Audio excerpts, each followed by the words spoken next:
Fancy Fans, this is Sarah and I'm in Ajo, Arizona.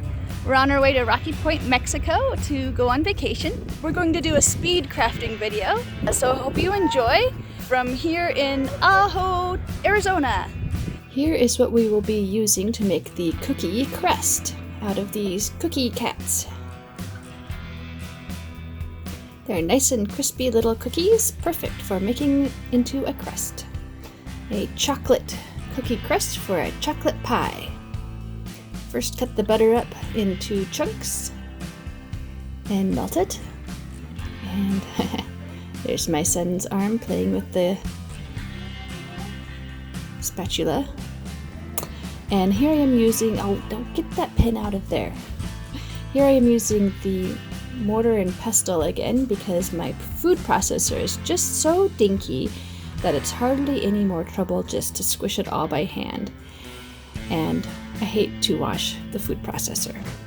And so this is fun and slightly less fuss, but if you have a regular sized food processor, I would recommend just using the food processor to crunch up all your crumbs. His little hand. Alright, get those crumbs all mixed into the butter there. And as I was mentioning in my pumpkin pie, we just need to make a nice cookie to butter consistency so that it fairly well sticks together and we can press it into the pie plate. Today I'm using the glass pie plate because it actually lets heat through. The baking times are going to be what the recipe says. Unlike my previous pie, I used a fancy ceramic pie pan and the cooking time became longer. I'm blaming the pie pan. So here we have the cookies all nicely pressed into a pie shape in the pie pan.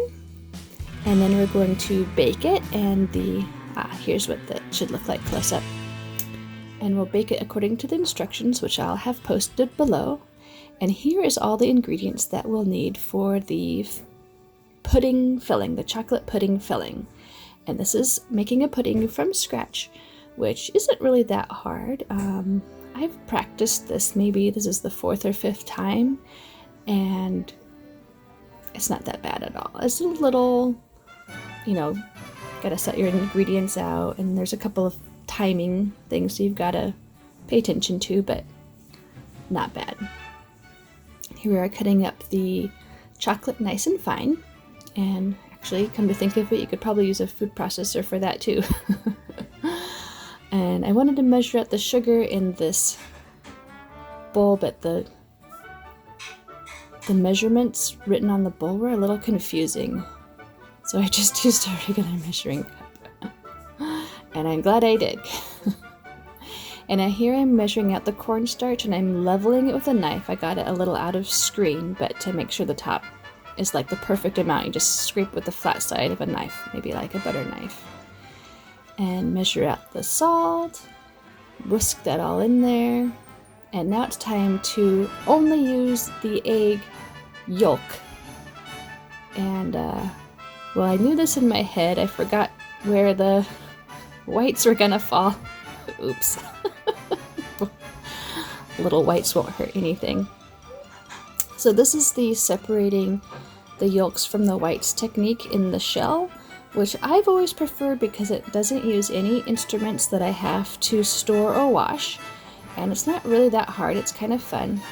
But another technique that's almost even easier is to just break them all into a bowl, say like this measuring cup here, and then scoop them out with your clean fingers, and the whites fall between your fingers and the yolks stay together, and then you transfer them into wherever you're putting them.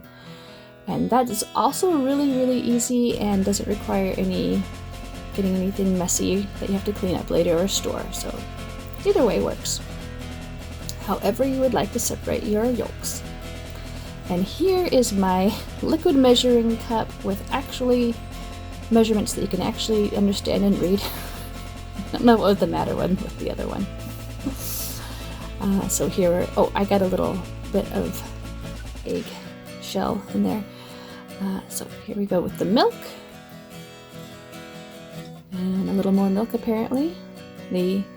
As I said, all of the links to the recipes are below. And cream. Nice and rich pudding. Every last drop apparently. And as you've probably seen, the butters are already measured on the paper, so you could just cut them at whatever you need here. And that looks like I only needed half a stick. Cut it up into little pieces. And what I'm doing here is I'm setting aside the chocolate, the butter, and the vanilla so that it's all set to go once the pudding mixture is, hot off the stove. So everything pre-measured so that I could just dump it in when I need it. So I'm going to put the pudding mixture on the stove on high. While it's on high, we whisk it and mix it to combine. And once it's mixed, we turn it down to medium. It depends on the difference between your stove and everything. It turns out like perfectly medium on my stove is a little too low of a heat. I just needed it a little bit higher because I mixed and mixed and mixed and mixed and it never got thick. So I finally just turned it up a hair and it finally started to get thick. At this point, between mixings, you gotta taste your chocolate. Very important. Oh, I hope I didn't actually touch the screen. Eek. Mix it occasionally or often, but not constantly, until it thickens. Once it thickens and it comes to a simmer, then we mix it constantly for a minute. And as you can see, it's starting to get thick here finally. Like a pudding consistency, like you'd expect because it's pudding. And I whisk it now for not a minute in real time, but I mixed it for a minute. And you can see the texture really coming together there. And you also see the occasional bubble because it is simmering.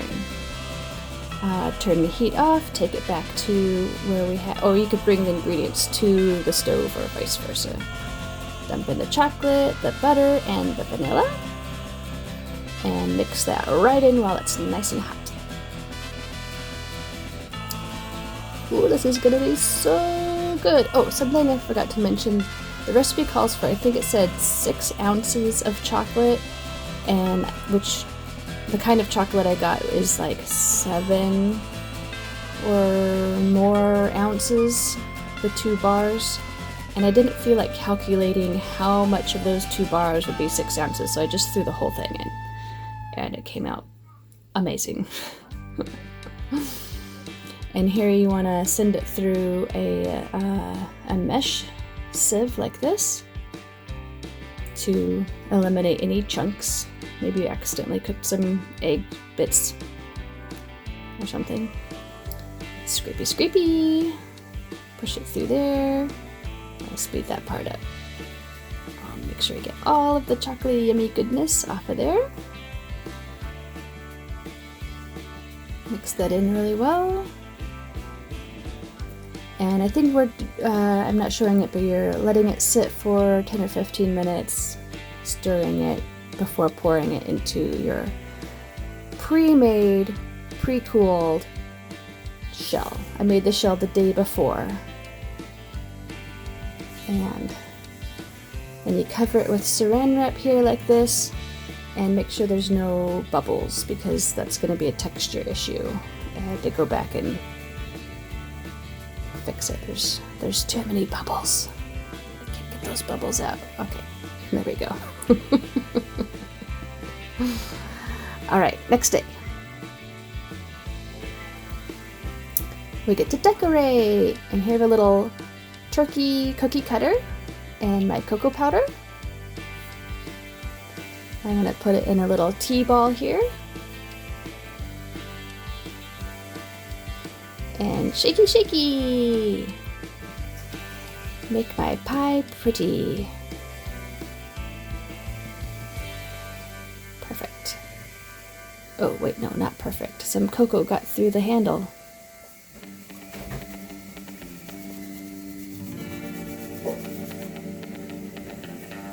And here I'm going to decorate it with some of the cookie cats.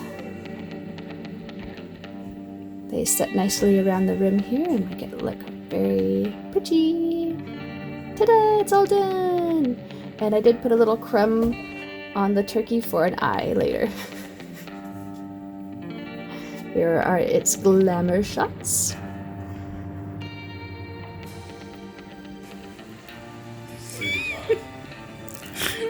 What are you doing?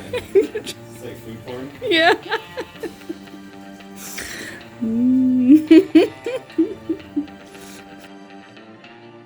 Subscribe!